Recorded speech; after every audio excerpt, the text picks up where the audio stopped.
Okay, this is Linear Relations, Lesson 11, Part 2.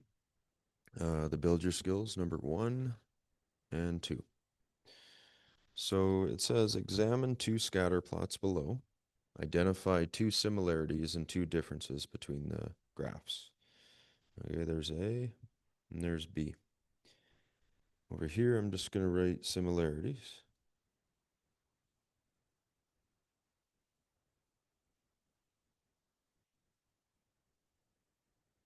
Over here, differences.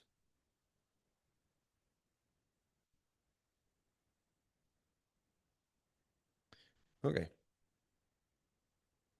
what is similar between these two? Well, for both of them, I'm going to first draw line of best fit, and I think there looks pretty good. And for B, I would say maybe there, like that. Okay, maybe a bit off, but not bad. Um, Similarities. They're both positive because they go up, left to right. And they're also both linear. They both make a line. Some differences. I would say graph A has a stronger correlation. The data points are closer to the line. So that'd be one difference between the two.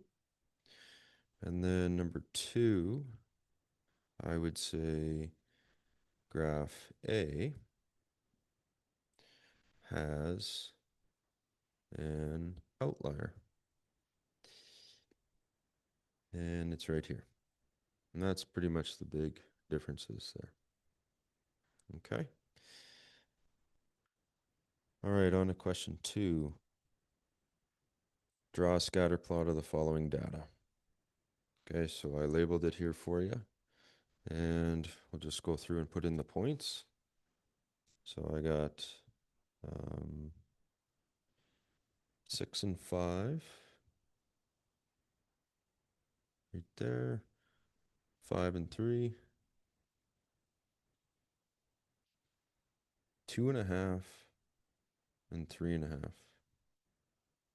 there. 0.75 and a half right there. 3 and 1. 5.5 and 3.25. 4 and 5.5. 2 and 2. 4 and 3.5. And there we go. Now you can tell this looks like a pretty weak correlation here. Now I would say the best line of fit would be maybe something like that. Okay, so that's a pretty weak linear. And it's partial. Like it doesn't start at 0 and 0. Okay. So for B, describe the relation between X and Y. So is it linear or nonlinear? And is it direct or partial? Well, we drew it is linear and it's partial. It doesn't start at 0 and 0. The next question, what is the direction of the correlation? I see positive. Left to right, it's going up. That'd be positive. And then what is the strength of the correlation? It is very weak. And are there any outliers? No, I didn't see any that stood out compared to the rest of them. It's pretty scattered already. So I don't see any outliers there. Okay, that is the end of lesson 11, part 2.